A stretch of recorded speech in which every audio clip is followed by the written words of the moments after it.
Hi there, folks.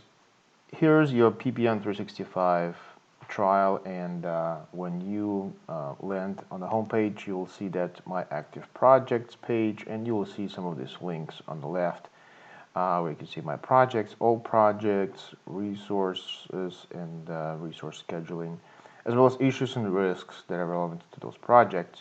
So number one, I'll show you quickly how to create a new project. So here you'll click on a new project button, and you'll be able to fill out the project name. So new project name here, and if you step out or just quickly save, this will get you a new project up and running, and already some of the workflow in process. But anyway, that's how to quickly create your project. You go back to click on my projects. You'll be able to see that project up here listed, and then start tracking. All right. So that's a quickly how to get a new project created.